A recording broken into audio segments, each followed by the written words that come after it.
stuff in there now. If I can add it.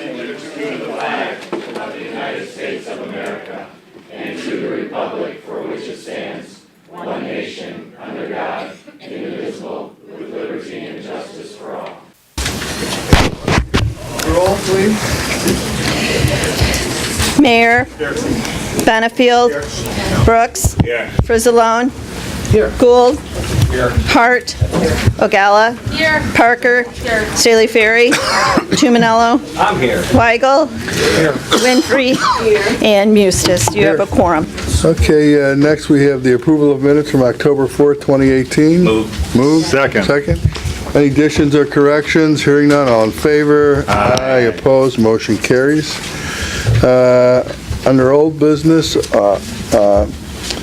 authorizing the IGA with the Kankakee River Valley Water Planning Area Alliance. Did we? We were going to review that. Yeah, did we table this, or did we just? It was remanded from county board, and we okay. are working with the Alliance Okay. to kind of perfect the verbiage a little bit more, so it's not ready. It's not ready? Okay, so then we'll just keep it, Table it or remove it and bring it back. why don't we just remove it until they have time? Second. Entertain a motion, second, all in favor? Aye. Opposed? Okay, it's removed. Any other old business to bring forward today? Any other old business? Okay. Under new business, we got the ComEd solar update. Scott Voigt, I guess, is going to come up and give us an update. Or Sam, you're going to give us an update, or whoever. Just not joining us? Good morning. Thank you, Mr. Chairman. I would like to introduce to you all Scott Vogt. He is the Vice President of Energy Acquisition for ComEd, and at the request of this board, we are going to give you all an update on the solar development status in Will County. Thank you. Thank you, everyone.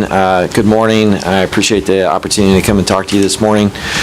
We had gotten some questions, I think, that you have been asking. We wanted to come in and give you an update of what we're seeing across our service territory, as well as a little bit of a dive into what it looks like in Will County. It's a very short presentation, but I'm here to answer any questions that you have as we walk through this.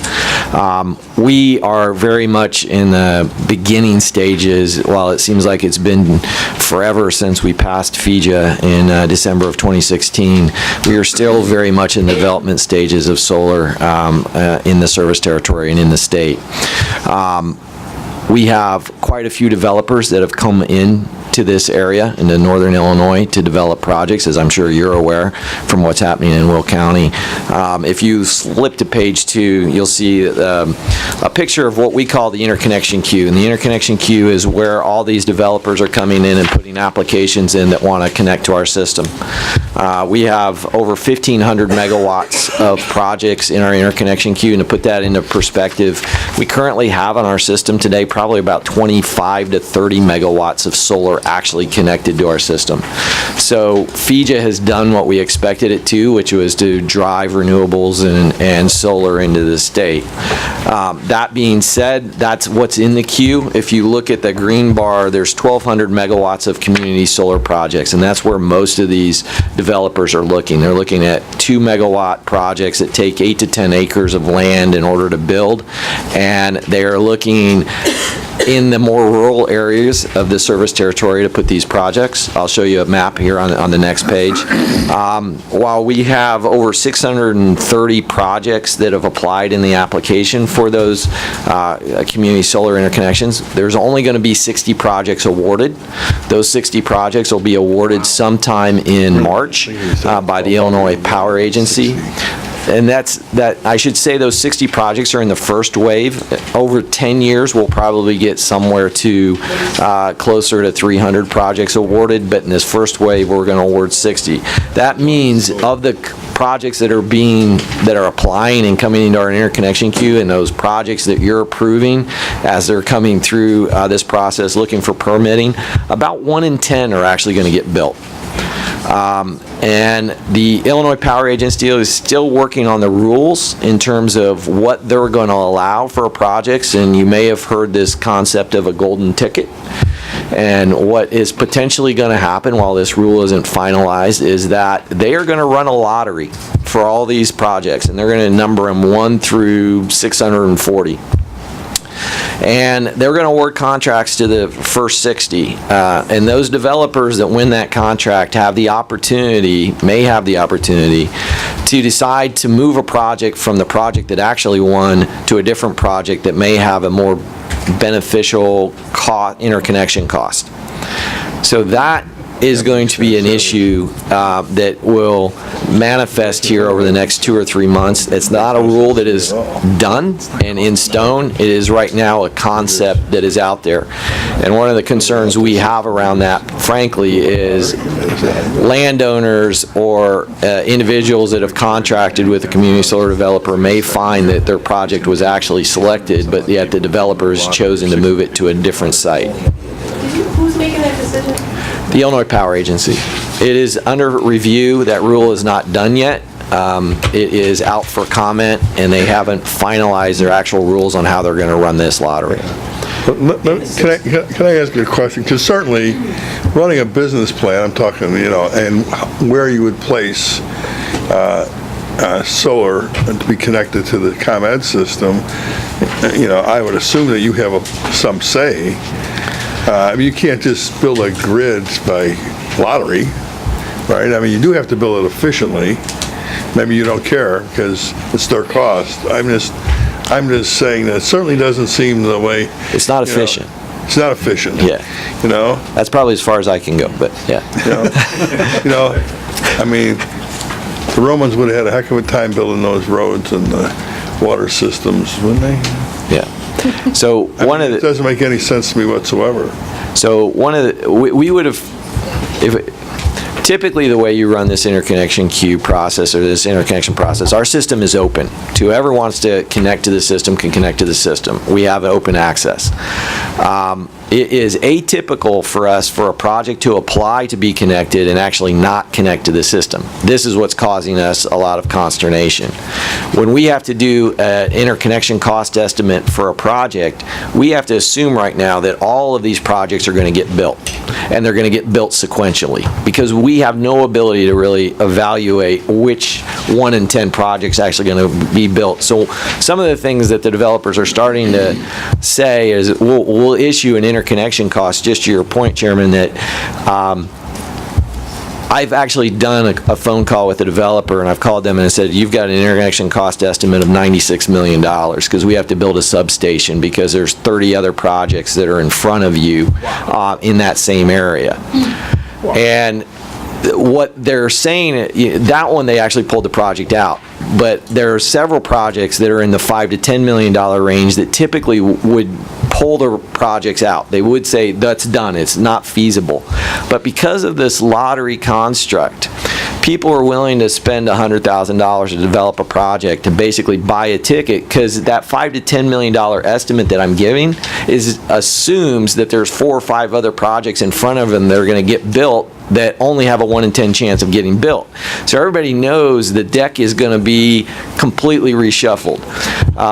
So Sam was asking me earlier, how do I deal with all this? This is what I've been dealing with for the last 3 months, is to try and figure out, based on this mess of interconnection queue, how are we going to unwind it once we know what the lottery winners are? We're going to be reevaluating all these projects. So to your point, Chairman, we're not going to build these efficiently, but we don't have the ability to tell a developer that's an unviable project, you're not allowed to connect to your system, because if they're willing to pay $10 million or pay whatever it is to connect to the system, we by law have to connect them, but it's their choice. But it is an inefficient way to run the railroad, because we're doing a lot of project estimates for these that we know are useless and meaningless, and we're getting a lot of negative feedback to a large degree from the developers. Are saying your costs are too high to connect, and we're like, well, but it's not real, so come back to us once we're got a real estimate in front of you. But yeah, well, I'd like to say this. First, it's not very efficient, but from our perspective as a zoning authority, basically you're telling me when we give these people zoning, all we're doing is giving them a ticket. yes, A ticket to a lottery, and they can take that ticket anywhere they want. yes. and not what we just approved. Correct. And that's problematic, I think, for us as a zoning authority. And so what we're voting on is just to give them a ticket to go anywhere they want, or a ticket for the Potentially. lottery. Yeah, potentially, yeah. You know, so I find that problematic. There's two criteria to get in. Some way to Yeah. curb that, Mary, I don't know, maybe there isn't.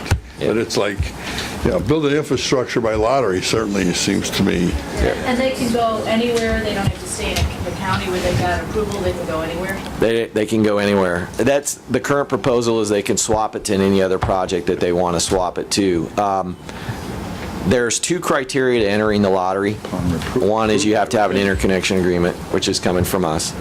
And the second one is they got to have all their county or city or municipal permitting that shows that they have the ability to build that project. And those are really the two criteria that go in.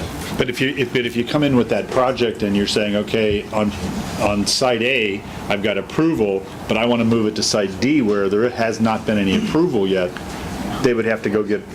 No, because the only projects that get into the lottery, so they have to be able to swap from one project that was in the lottery to another project that was in the lottery. Within the lottery? Yeah. Okay. right. Yep, Not just projects that are sitting out there because yeah, the land's available and they Right. can go do that? right. Okay. But does it have to be a project that got approved, or it could be any project that has zoning, for example? We should look into this, Mary, just to get maybe a better understanding, I guess. They would have to have a special use permit from us still. I understand that, but it could be any of the ones we gave special use to.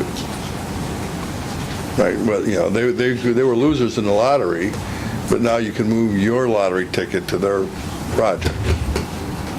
Is that correct? But you will have approved it for. It would already been approved. For I that. understand that. So they got multiple projects. So say that you've approved 4 projects for a developer, and they've got their permits, and they've got 4 interconnection agreements. It's possible that their 4th project might have an interconnection cost estimate of a couple $1 million. It might be another project that they have as a $500,000 interconnection cost estimate.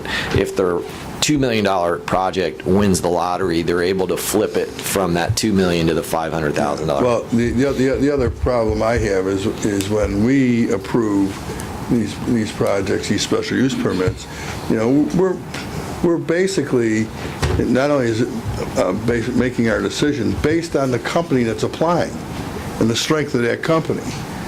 And so now when you're looking at it, I look at it like this company means nothing. Because they're not the ones who may not even be here. No, it'll stay with the same company. It'll stay with that company. They can. No, I know that well, but I'm Not talking the about when we're approving the zoning or special use permit, you know, we're making it on the strength of that company, in part. You know, but that company, That stays the same. But they go to a different project. No, that's what I'm talking. I'm talking about the site. Talking about, this is a site but- discussion. Right. Well, the thing is somebody can come to that site. It's not even the same company. No, Is what I'm saying. No. that's not what he's saying, and I gotta follow up on it. That's not- So, Okay. if the developer goes ahead and gets No. 4, what if he goes to 4 different counties and gets 4 counties to agree?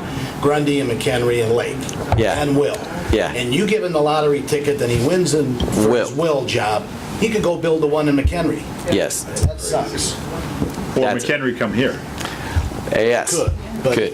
we could lose. He's going to pick. But it's the same company, Jim. He's going to pick the Wherever they got cheapest. approved around the state. They can pick wherever. Jim's having a different conversation, though. He's not talking about that. Cheapest infrastructure. He's talking about 5 properties were approved in Will County, Right. each having its own employer, or Yeah. business. Right. And 2 won, and they want this guy's, but we don't know that he did the, Oh, yeah, they can move over. they could move. But if he's not approved here, it Yeah, doesn't but make a difference. anyways, it's, I don't think there's much we can do. Let's let you finish your report, because we could probably go on for a long time. Yeah, you could. All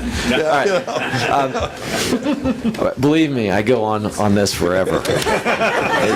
It doesn't end. If you go to page 3, page 3 gives you the map to show you where all these projects are in our service territory. territory. And you can see there's probably two issues from this, is that, one, there's not a lot down in Cook County. That's going to be a problem legislatively, given what's happened with FEJA. Second, you can see these are in rural areas from where these projects are locating. If you flip to page 4, I wanted to give you a view of, here's Will County. What does the interconnection queue look like just for Will County? And what you can see from the megawatts, we're about 62 megawatts and 33 projects in Will County. So we're at about 5% of what's total in the interconnection queue is what has come through Will County. Now, the other thing that we're starting to see, and if you go to page 5, put the map together for what Will County looks like. So if you look at where the community solar projects are, where commercial industrial projects are, and some residential projects, you'll see that we are starting to see in all of Will County, all 3 of these areas showing signs of development from the applications. Now, from a total system perspective, I would say Will County's seen the development, but it's not seen as much as what we're up in Rockford and Marengo and those areas. That's where the majority of the projects are that we're seeing. We haven't seen as much development here as maybe even if you go to the county south of here of Kankakee, we've got a lot more projects down sitting in there.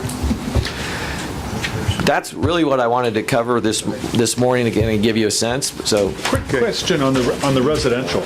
I mean, usually these are in, like I have a neighbor of mine that did a solar panels on his roof. How does that get connected to your grid, and That's how they meter. so is that part of this 600 projects? it's in addition to, if you flip back to page 2, we've got 945 total projects in the interconnection queue. 412 of those are residential. So we look at them in a single queue, but we will break it down into what are the different types of projects or project types that are inside of there. The residential market is just now starting to move.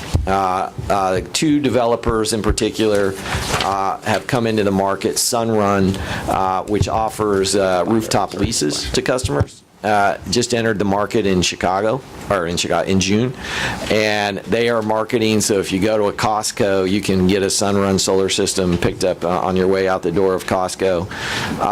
Tesla is marketing a little bit. Not so much. They've pulled back because they're really focusing on their cars. But if you go into a Tesla showroom, you can buy a rooftop system and a Powerwall, which is a battery for your home. And they're offering leases, so it's not an upfront payment. There are more and more rooftop developers coming into the market that are looking to sell systems to residential customers, so you may start to see that a little bit. We are at ComEd working right now on rolling out tools for customers to understand solar. Community solar, which is the projects we've been talking about, is a completely different animal than anybody has dealt with so far in Illinois. It is going to be very similar to what municipal aggregation is for buying your power, but you're basically going to have a contract directly with a plant and buy your power from that. Where rooftop is, you're putting something on your roof and you're creating your own power and using that. This is complicated because there's so many different incentives, whether it's an SREC, which is a solar renewable energy credit contract that you're going to get from ComEd, whether you're going to get a rebate, whether you've got net metering, which is the value streams you can get for it, versus you're going to sign a contract with a developer on a lease. We are putting tools together to help customers understand what their options are, educate them around solar. We hope to go live with those tools here in December. We did show them at the Cook County. I didn't bring that in here today, but it's basically a calculator where people can pull up. We have imaged every rooftop in our service territory. And we have what the solar production capability is for every rooftop in the service territory. So in December, if you want to put in your home address, come to our website, put in your address, we'll pull up your roof, and we'll give you a calculation based on the value of solar. Sam's smiling. She doesn't- She's already got hers done. I like to do that. It's been fun to play with. I put in random addresses all the time. But we are working on that, and we're going to do something similar for community solar, because community solar is going to be complicated for folks to understand. We have a little bit of lead time on that, but we understand solar in general is going to be new for our customers. We know it's something that they want more choice, more control over their power, and that is, so we're going to give them the tools and the ability and the education to help make informed decisions. So community solar, just real quickly. So, I mean, I assume it's what the title implies.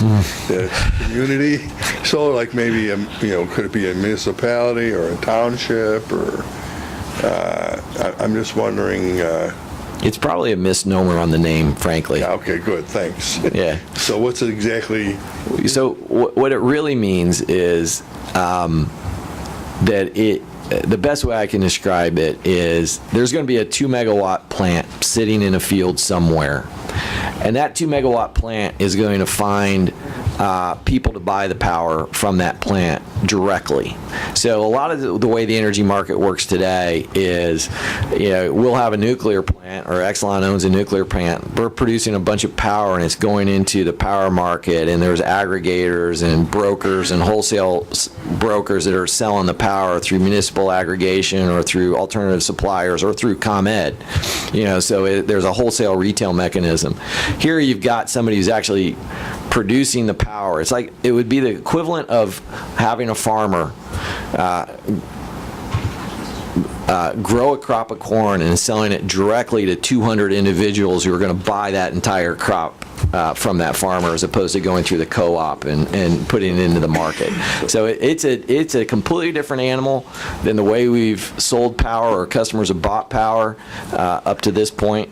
And it'll be interesting to see whether customers gravitate to it or not. I would tell you the commercial and industrial customers want to do this. They know they can get relatively low, cheap prices locked in over the long term. Okay. There's a question from a residential customer perspective whether the residential customer wants a long-term contract, and how short are the contracts going to be for them to enter into it. Hopefully that helps. It's not a very simple concept, frankly. Well, there's a reason I'm asking too. My township, we own quite a bit of property. We own buildings. We own residential units, senior housing. I should have you come out and look at it, Sam. Just look it up Wait on till December. I'll be looking it up on your site, yeah. Don't be putting me out of work, you guys. Okay.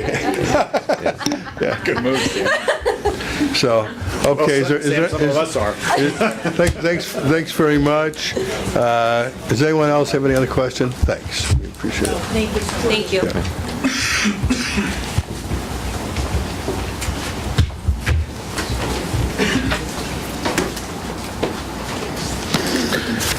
Okay, next is authorized renewal of contracts with Baxter and Woodman, Inc. Moved. Second.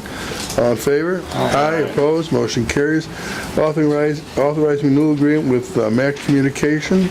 Moved. Moved. Second. And by the way, all in favor? Aye. Opposed?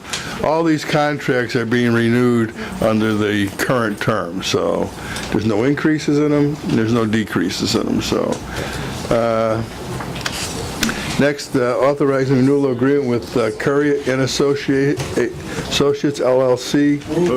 Move. Second. All in favor? Aye. Opposed? Motion carries. Authorizing contract with Smith Dawson Andrews.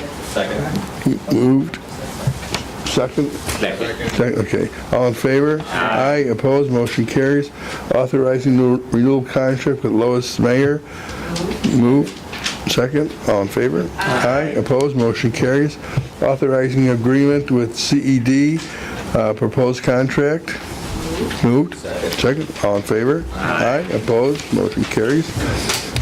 Authorizing agreement with IDOT for county engineering. Oh, I'm sorry. Authorizing agreement with IDOT for county engineer's salary. We got moved. Second. All in favor? Aye. Opposed? Motion carries. Appropriating funds for the payment of the county engineer's salary, MFT salary. Moved. Second. All in favor? Aye. Opposed? Motion carries. Part of the engineer's salary does come out of motor fuel tax. That's what that is, so.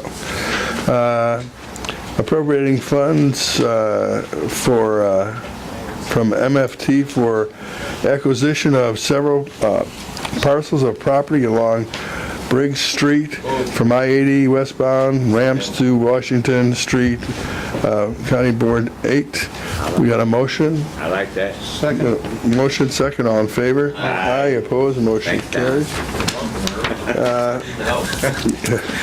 Approval of altered speed limit from Zone 559-571, County Board District 7. Moved, second, all in favor? Aye. Opposed, motion carries.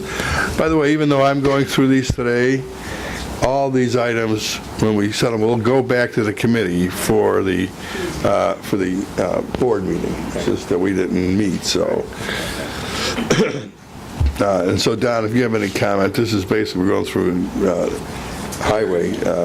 Okay, so next we have amending resolution awarding bid for nursing services at Sunny Hill.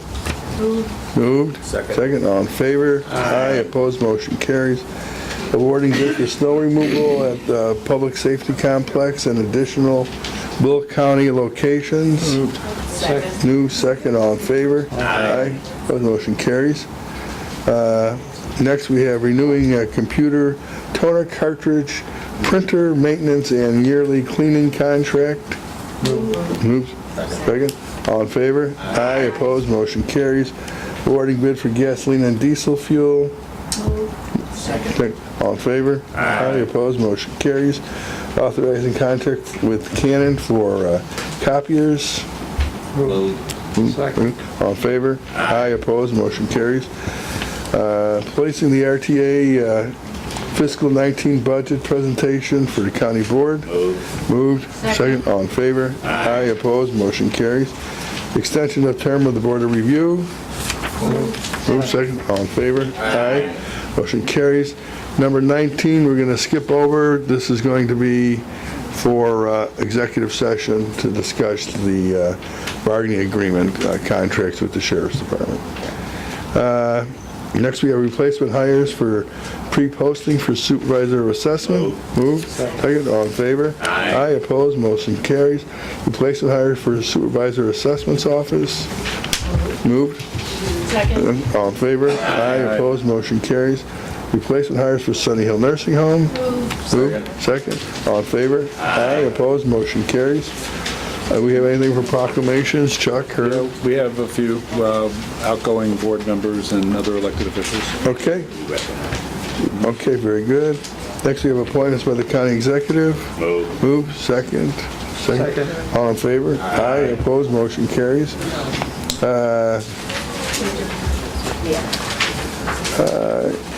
So I need to save a space to authorize a lease agreement for temporary employee parking during construction of the health department. Motion second. This is just a place on the county board agenda, by the way. Yeah, motion second. All in favor? Aye. Opposed? Motion carries. Okay. We don't have anything with you currently, do we, Mary? Did you? No. Okay. We'll get to committee reports. Tom? I need to save 2 spaces for resolutions and 2 spaces for zoning cases. Okay, then make the motion. Make that motion. Motion moved. Second. All in favor? Aye. Opposed? Motion carries. Anything else, Tom?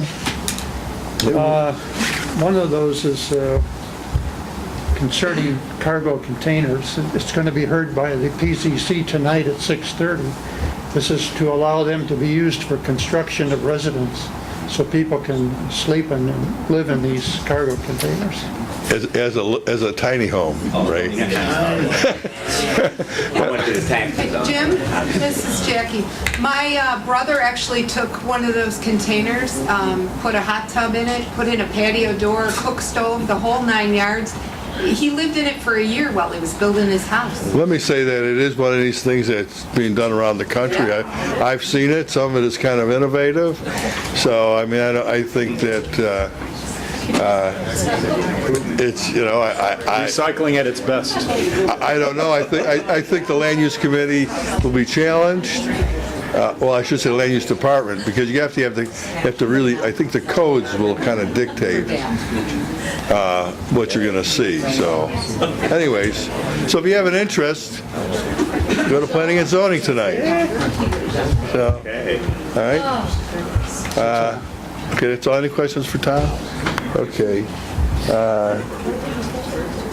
Finance, Mike, you have any?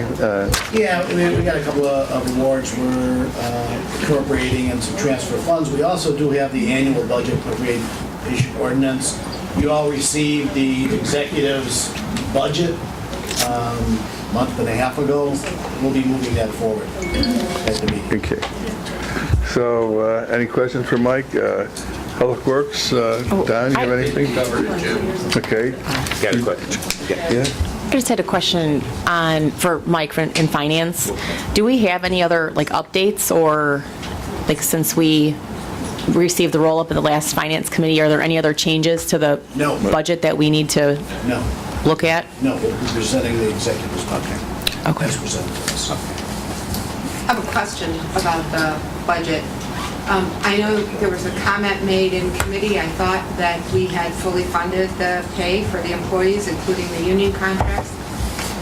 Maybe I misunderstood, but I just want to make it clear that if we funded that or not, and if we have funded step increases. Let me say this. Well, go ahead, Mike. Let me say this, Jackie. More money went in to salaries. I don't know exactly what you're referring to as fully funded. I mean... We know the salary of every employee. We know when they're due for step Okay, so what you're suggesting that whatever the 100% of the funding for the contract should be in there. I don't answer you. You have to ask the county executive. Okay. Or I can ask, I guess I can ask Melissa. There are increases, minimal increases in the county executive's budget for that, yeah.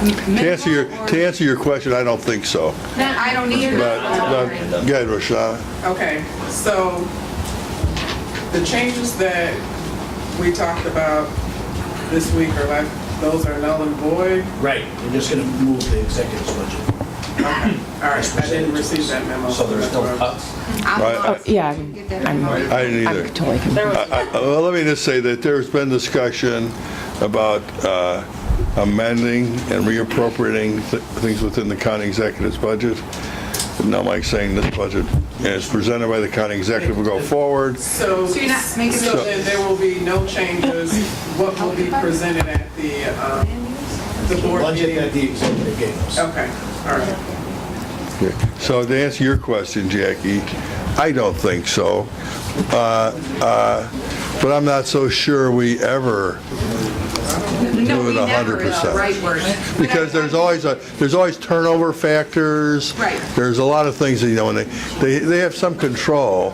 I think that, in the past, I don't know if,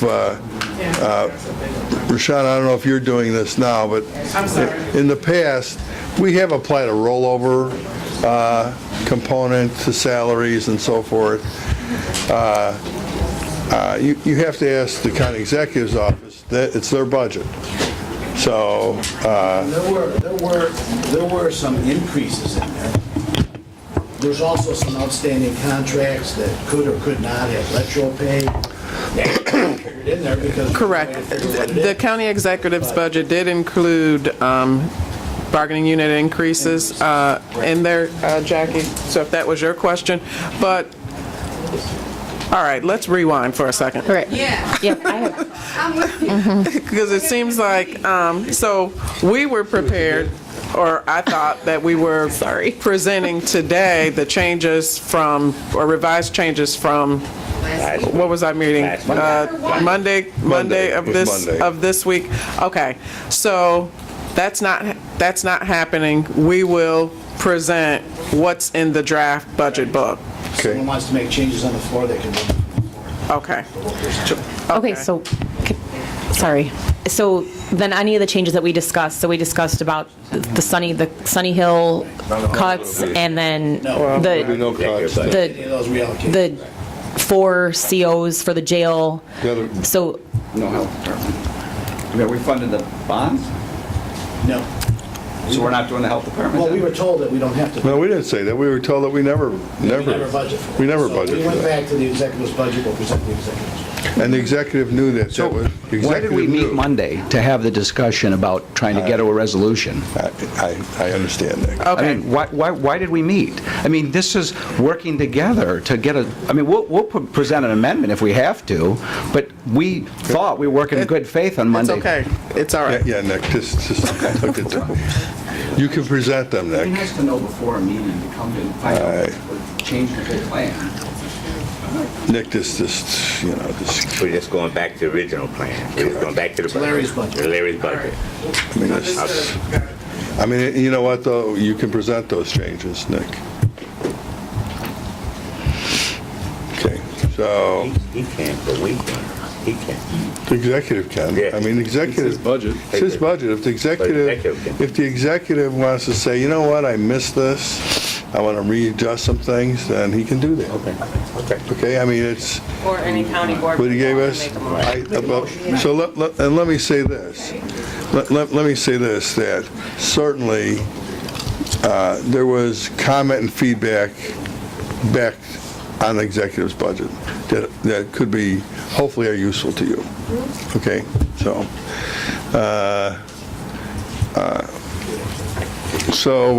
okay, any other pots you want to stir? Lauren, before you leave here, stir the pot a little bit. Haven't heard from you for a year. All of a sudden, you're stirring the pot. I'm only kidding. Okay, any other questions for Mike? Okay, Public Works, any questions? Don, you have anything you want to? Okay, Judicial? Okay, Public Health? I have 3 different bids for something. Okay. Any questions for Judy? Legislative and policy? Yeah, legislative and policy? But we're just going to talk about 2019, the next agenda, or easy over. So you're going to talk about the legislative agenda? Okay. Federal and state? Yeah, that's all we have on our agenda for next Tuesday is federal and state. Can you send that out? Make sure you send that out to all board members. I mean, all board members should on what the draft, there should be, send out what they're going to put on our legislative agenda is, both our state and federal, so people have an idea, they might want to come and discuss it. Capital improvements, Ray, do you have anything? Nothing to add. I just have the one resolution authorizing the Will County Executive to accept the project control estimate for the Health Department project. So that's on the agenda. Okay, any questions for Ray, do you still have the scheduled meeting for this month? Tuesday. You got one Tuesday? That's still scheduled? Yes, and then we're scheduled, depending, I guess, the outcome of Thursday, to have one on the 27th. Yeah, 'cause it's sent out. For awards. Okay. Ray, So you sent it. we have that you tabled the labor agreement for the animal control and DMA project. That was tabled at the last. Oh, because board the meeting. individual wasn't there. Yeah. Harbor. Yes, Harbor wasn't there, so. And what we wanted to know is, do you want to make a motion now to move that to the beginning of the agenda like you did the last time? We can put that, That, I would like to do that. instead of waiting to do I'd it like on the to- floor. that- Thank you. I'd Okay. like to make a motion, take that off the table and put that on the beginning of the Just agenda. put your whole report to the beginning of the agenda like we did No, last just that. time. Just that one. item, yes. Second. And I'd also like to make sure the Harbor could be there, because if they can't be there, then we just, Make sure they're there. They'll be there if they just tell them they have to be there. All right, David, make sure they know they have to be there. Yes. Okay. So, Ray, you made that motion? yeah. Is there a second? All in favor? Aye. Opposed? Motion carries. Thank you. Okay. Executive, any questions for me? My stuff was pretty straightforward. Okay, so under public comment, we do have somebody who has signed up. Lawrence T. Weston's, okay. Okay. actually wouldn't be much public comment as this complaining. That's probably, it's a lot under public comment. Okay. Most of it is complaining. I wrote this thinking I was going before the whole board, so if it gets a little too wordy, I apologize. My name's Larry Westenston. I'm retired from Plumbers Local 130 after 45 years, 25 years working in the field and 20 years as a business agent. Spending 10 years of my career also as a delegate to the Will County Building Trades Council. Currently, I'm a Motorcycle Safety Foundation trainer working for IDOT through Harper College. My wife Judy and I have lived at 13450 Old Orchard Lane for 22 years, and I'm a lifelong resident of Will County, having grown up on Parker Road in what was then just Old Homer Township. A number of years back, our neighbors and us were invited to the Big Run Clubhouse for a presentation regarding the proposed widening of 135th Street from New Avenue to Archer. The first phase was recently completed. Construction could have gone better. As the work progressed, utilities and drain work caused patches to be made across the road. Speeding semi-dumps were going airborne over the patches. Other problems too numerous to mention in my allotted speaking time were also going on. The traffic division and the sheriff's police were called on numerous occasions, and they did what they could to curb the problem. I reached out to some of you on this board, and although the sheriff said he would take care of it, not enough got done to suit the people in the subdivision. For the duration of the project, my neighbors and I have tolerated all the invasion of our lives for progress's sake. Now the project is completed, and of all the results of the widening are as expected, new concerns have arisen, and I am here today with a petition from the neighborhood asking for some changes to be made. Number one, request to reduce the speed from 45 to 35 from High Road to Smith Road. Speed from New Avenue to High Road is currently 35 miles an hour. This request is to continue that 35 mile an hour limit all the way to Smith Road. I believe there's a need for this. The sheriff's police has been out a couple of times and done with radar cars. They're writing 4 or 5 tickets in 20 minutes. And if that's not showing a need for either the speed to be reduced or possibly a little more police presence, I don't know what is. And that wasn't even during rush hour times. There's also drag racing going on. People feel the need to take off their side-by-side at the traffic sign at Smith Road, and they're doing well over 100 miles an hour when they go past my yard, and that's not an exaggeration. They run the stop signs. Item number 2 is adding red flashing lights, which when I came home last night, there weren't any. This morning there are. So I have to say thank you to whoever had to pull to get that done, because now we have flashing red lights on the stop signs at Smith Road. So you get it done before the complaint comes. Or somebody else is louder than I am. Number 3, install no engine braking signs. I do not have any kind of a traffic data study, but I do have a balcony that faces 135th Street, and my wife and I cannot talk when engine braking from a semi is occurring. I just hope we can maybe put those kind of signs up. The other issue I have, when that was 2 lanes, we didn't have all the tanker trucks coming from the refinery.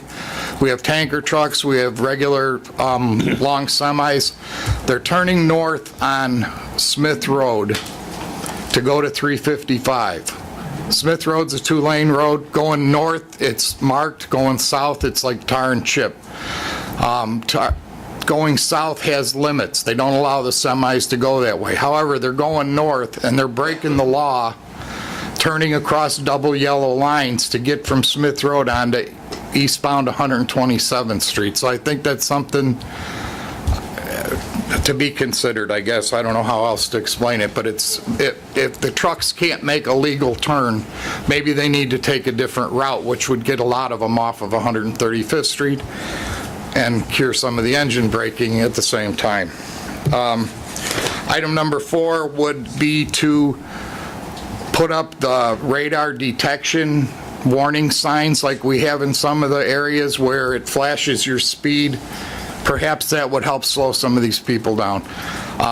Like I said, I've lived there for 22 years, and when it was 2 lanes, it was bad enough. Now it's 4 lanes, and people flip us off when we're doing 45 going into our own subdivision, because they're in more of a hurry than we're willing to go, and that's sad too. But I want to thank you for listening to my beef. If this is not the proper committee for this to be taken for, please email me and let me know where to take it, because like I said, we got 1 out of 4 so far this morning with the red lights on the stop signs. Well, let me say this. Number one, you still have the ability to go to the full county board under public comment. So I want you to know you're not restricted to this coming here. There's no restrictions on public comment. And if you want to go to the full board, you have the ability to do that. This committee is a large committee, so you pretty much get a feel. Now, I would say the issues you brought up seem to be a combination of perhaps the highway department can look at, whether it's signage or whether people are weight limits and so forth. And the other part seems to be an enforcement issue, which would come under the sheriff's department. So I think there's different agencies that would probably look at your concerns. So This is in our district, and Steve and mine, we'll get a meeting set up with Jeff Ronaldson and the highway department, so. Well, you should be the sheriff's department too. If you're having problems with drag racing, people running stop signs, it's kind of an enforcement issue. But, you know, on the other hand, you can't have a deputy sitting there 24 hours a And day either. I understand that too. There's all kinds of crime going on everywhere. This is not the big crime issue. Yeah. Well, I will say the sheriff's department, when there's a problem area with traffic, you know, they'll beef it up a little bit probably. But I'm just saying there's different agencies that need to respond here. And like I say, you're absolutely welcome to come to the county board and give comment. Mike said he set up a meeting for you with, and we'll do that. So, First, see what's possible with signage and stuff, and then we'll go to the next step, which is enforcement. We should probably find out what signs we can put in there first, and speed. You're paid for speed. So I think your concerns will be addressed. Okay. To your satisfaction, hopefully, but you know, we'll see how it goes. Thank you. The flipping off, we can't stop. No, I understand that too. Let me say that all I can say is people flip me off regularly, and I can't figure out why. Well, the flipping it off, the screaming out the window and everything as they go around you because you're in the left lane. You know, heading eastbound to turn into the subdivision, and they don't like the fact that they have to go in the outside lane, so. I used to think they were just waving to me till I seen all their fingers were not up. Yeah, so. And believe me, I've had my share of speeding tickets over my life, so. Okay. I can appreciate it, but now that I'm retired, I'm a motorcycle safety trainer, I'm more geared on safety now. And Well, we all are as we get older. Yeah, right. Safety is not in our vocabulary when we're young, right? So. Okay, thank you very much for your time. Okay.